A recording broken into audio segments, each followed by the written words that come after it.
Tiempos finales, clase número 13.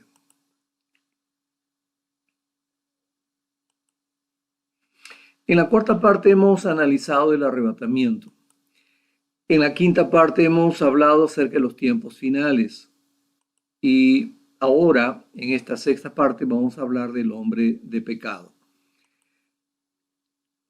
Este capítulo 6, el hombre de pecado, tenemos que estudiar dos personajes que vieron los tiempos del fin en diferentes tiempos y en una perspectiva profética.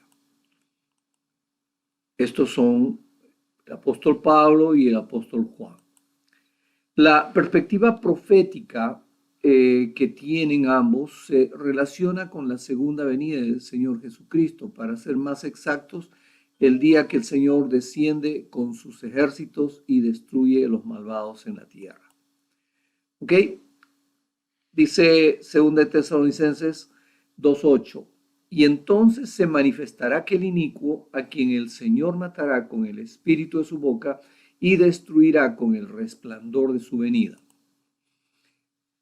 En Apocalipsis, el apóstol Juan mira y dice, de su boca sale una espada aguda para herir con ella a las naciones, y él las regirá con barra de hierro, y él pisa el lagar del vino del furor y de la ira del Todopoderoso Dios.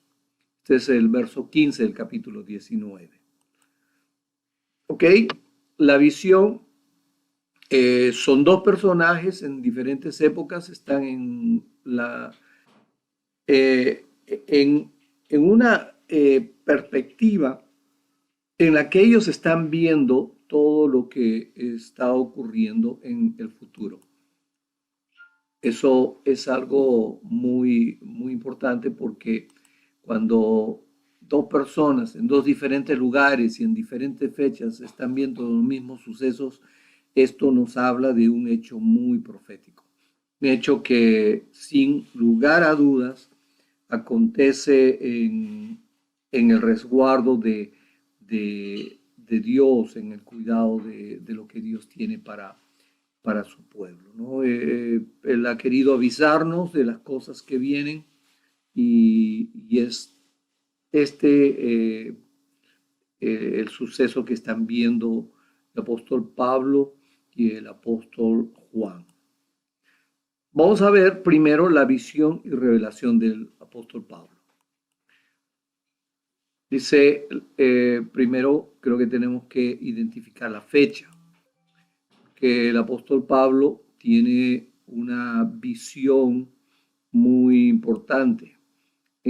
Esta carta fue escrita en el año 57. La visión profética ocurre 14 años antes, o sea, en el año 43 después de Cristo. Dice, ciertamente no me conviene gloriarme, pero vendré a las visiones y a las revelaciones del Señor. Conozco a un hombre en Cristo que hace 14 años, si en el cuerpo no lo sé, si fuera del cuerpo no lo sé, Dios lo sabe, fue arrebatado hasta el tercer cielo. Es 2 Corintios, capítulo 12, verso 1 y 2. Vamos a ver el tiempo en el que el apóstol Pablo tiene esta visión. Ahí podemos visualizar que en el año 43 el apóstol Pablo es llevado al tercer cielo y tiene la visión del futuro, en donde hay la segunda venida, o sea, Jesús regresa y el inicuo es destruido con la espada aguda que sale de su boca, ¿no? Entonces, acuérdense que el apóstol Pablo escribe en Tesalonicenses acerca del arrebatamiento. Entonces, todo esto es lo que vio. O sea, en el momento que el Señor viene, lo primero que sucede es la resurrección de los muertos, inmediatamente el arrebatamiento. Entonces, ahí es donde el Señor ejecuta su juicio contra ese inicuo, el cual habla en Tesalonicenses. Entonces, esta es la visión que él tiene del futuro. Y es lo que escribió, no es O sea, no es tan abundante como lo vamos a ver más adelante el apóstol Juan. ¿Qué es lo que vio Pablo? Pablo vio un despiadado tirano empoderado por Satanás y que subyuga a la gente que no recibe la verdad de Jesucristo. Y, por supuesto, a quien Jesucristo destruye en su venida. Dice que no os dejéis mover fácilmente de vuestro modo de pensar, ni os conturbéis ni por espíritu, ni por palabra, ni por carta, como si fuera nuestra, en el sentido de que el día del Señor está cerca. Nadie os engañe de ninguna manera, pues no vendrá sin que antes venga la apostasía y se manifieste el hombre de pecado, el hijo de perdición. Y entonces será manifestado aquel inicuo, a quien el Señor Jesús matará con el soplo de su boca y destruirá con el resplandor de su venida. Cuando Pablo escribe en 2 Tesalonicenses esta visión, solo está escribiendo una pequeña parte de todo lo que vio acerca del día del Señor, porque si analizamos en Corintios dice que no le fue permitido dar a conocer. Entonces, esto es muy importante para nosotros porque tenemos que ver que el apóstol Pablo escribe muy, eh, eh, muy claramente, pero no todo lo que él ha visto. Dice en Corintios, y sé respecto a este hombre, si en el cuerpo o fuera el cuerpo, no lo sé, Dios lo sabe. Fue arrebatado al paraíso, donde escuchó cosas inefables que al hombre no le es permitido expresar. O sea, hay mucha gente que ha interpretado esto diciendo que las cosas que vio Pablo son tan tremendas, son inefables, que a ningún hombre se le permite expresar o no hay manera humana de expresarlo, pero no está diciendo eso. Por el contexto y por la forma como está desarrollando este relato, se entiende que el hombre es ese hombre que él no sabe, como en el verso anterior, ¿no? Sé respecto a este hombre, si en el cuerpo, fuera el cuerpo, no sé, Dios lo sabe. Ese hombre es él, el apóstol Pablo, que está relatando sobre su vida como si fuese un tercero. Vamos a ver ahora la revelación de Juan. Con respecto a la revelación del apóstol Juan, aquí tenemos algo interesante. Vamos a ver la fecha de la revelación primero. El Apocalipsis fue escrito aproximadamente el año 95 en Patmos. Por decirlo, se terminó de escribir. Se supone que Juan escribía cada visión durante toda la revelación, de manera que a la fecha referida fue cuando terminó de escribir todo el Apocalipsis.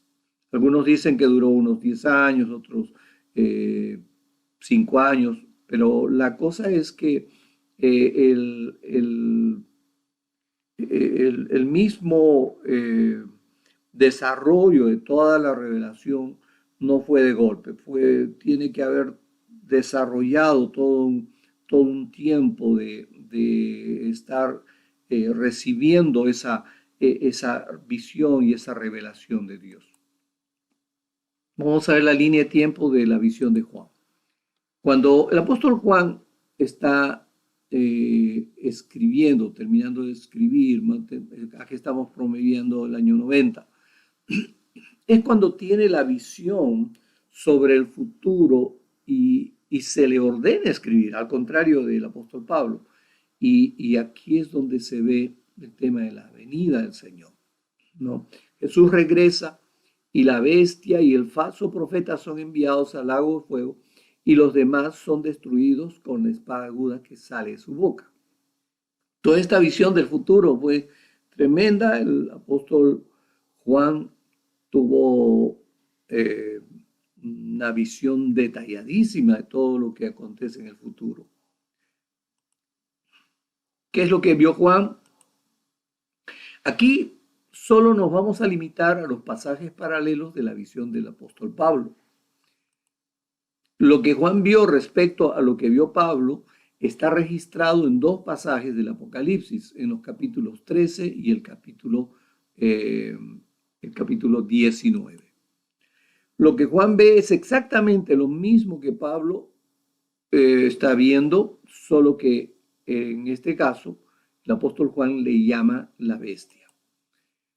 Después vi otra bestia que subía de la tierra y tenía dos cuernos semejantes a los de un cordero, pero hablaba como dragón. Esto es Apocalipsis 13:11, ¿no?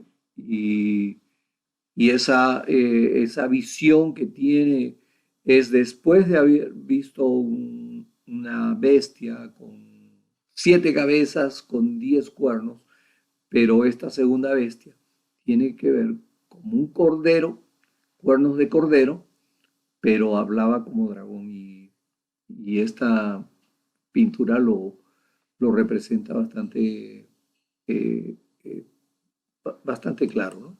Ahora, dice, ejerce toda la autoridad de la primera bestia en presencia de ella y hace que la tierra y los moradores de ella adoren a la primera bestia cuya herida mortal fue sanada. También hace grandes señales de tal manera que aún hace descender fuego del cielo a la tierra delante de los hombres.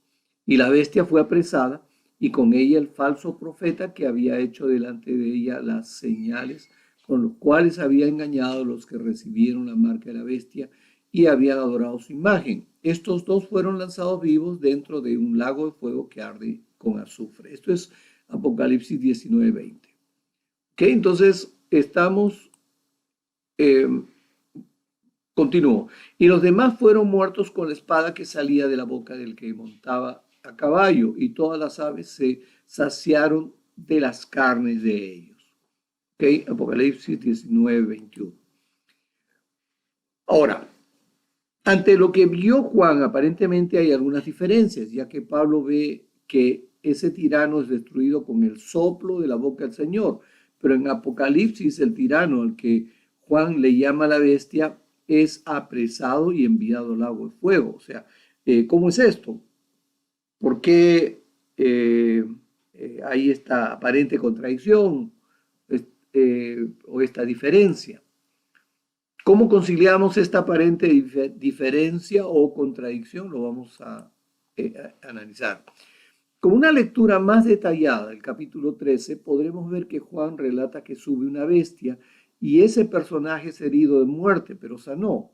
Luego surge otra bestia que hace que la gente adore a la primera bestia y es quien termina gobernando. O sea, la primera bestia a la que el apóstol Juan está refiriendo tiene patas como de oso. Creo que el texto dice que tiene garras de oso, como un leopardo, como cabezas, como bocas de león, y tenía 10 cuernos, que es la primera bestia. La segunda bestia es la que leímos hace un rato, que era como cordero, con cuernos de cordero, pero hablaba como dragón. Y este cordero, por supuesto, tiene ahí una boca de dragón increíble. Ok, cuando leemos el capítulo 19 veremos que la bestia que gobierna en ese tiempo es la que es apresada, pero literalmente el verso 21 dice, y los demás fueron muertos con la espada que salía de la boca del que montaba el caballo. Ok, el Señor destruye con su espada aguda, aniquila, mata a todos los demás que no apresó. Entonces, esto es lo que ocurre aquí y bueno, necesitamos ver que es bien, bien claro lo que está pasando. Aquí entendemos que la primera bestia a la que Pablo llama el inicuo o el hombre de pecado, dependiendo de la versión que leamos, es muerto juntamente justamente como dice Pablo, aunque dice literalmente, ¿no? Aquel inicuo quien el Señor Jesús matará con el soplo de su boca. ¿Ok? En el tema del lenguaje de Pablo, habla del soplo de la boca o el espíritu de su boca, dependiendo de la traducción. Y Juan habla de la espada aguda que sale de la boca del Señor, que monta a caballo, que es el Señor. Entonces, ante esto, la enseñanza tradicional interpreta que la bestia número 2 es el falso profeta, que es apresado junto con la bestia y son echados al lago de fuego. Pero esa interpretación no puede ser apoyada, ya que el falso profeta aparece recién en Apocalipsis 16:13 y con nombre propio, ¿no? Entonces, aquí ya tenemos que hacer algunas conclusiones. Si estás de acuerdo con nuestra enseñanza, definirás que este personaje, el que el apóstol Pablo le llama el hombre pecado o inicuo, es justamente el personaje al que Juan le llama la bestia, que tenía 7 cabezas y 10 cuernos, o sea, la primera bestia. Estarás de acuerdo en el hecho de que tanto Pablo y Juan estaban viendo el desenlace de lo que sucederá en el futuro cuando el Señor venga. Cada uno escribió en detalle lo que vio, aunque a Pablo no se le dio permiso, comentó sin entrar en detalles como Juan, pero con lo suficiente para dar corroboración profética de lo que sucederá antes de la venida del Señor. Aunque para nosotros está claro que la venida del Señor será por sorpresa, en parte esta sorpresa será porque tiene que soltar su juicio contra todos los tiranos que gobiernan con iniquidad en la tierra en el tiempo de su venida, ya que estarán alineados con la bestia de turno. Entonces, acuérdense, el Señor está soltando una sorpresa, no solamente para nosotros los que vamos a esperarlo y para lo cual el Señor nos ha advertido que tenemos que esperarlo con santidad, sino que todas las naciones que se han alineado en maldad, en iniquidad, van a recibir su juicio. Ese es el día en donde el Señor suelta su juicio y van a recibir, ¿no? El día del Señor, la venganza del Señor, van a recibir el juicio del Señor y van a recibir su merecido conforme a su iniquidad, a su maldad. Ahora, toda esta serie de relatos que se les llama apocalípticos, que están relatados del capítulo 13 en adelante hasta el 19, ¿no? Han sido enfatizados por los maestros de la enseñanza tradicional para hacer creer a los cristianos que será todo tan terrible que será insoportable vivir en esa época. Pero por los lentes de interpretación que se han puesto, es que llegan a pensar de esa manera. No pueden ver una iglesia empoderada, triunfante, vestida de lino fino, en avivamiento y con una gloriosa cosecha, la más grande de toda la historia, y que es la iglesia que va a recibir al Rey y al Señor y Dios venir en gloria y en poder. ¿Ven? Entonces, creo que esto es todo por hoy. Espero que en el particular, si ustedes tienen alguna pregunta, tengamos ahí una nota, escriban minsantuario@yahoo.com o por el messenger interno de la Iglesia Santuario. Con gusto estaremos respondiéndoles. Que el Señor los bendiga, que el Señor los llene de bendición, de cuidado, de protección. Que el Señor complete esa bendición que tiene para ustedes. Que tengan un buen fin de semana. Que el Señor los bendiga mucho, esperando de que el Señor sea el que cuide de ustedes.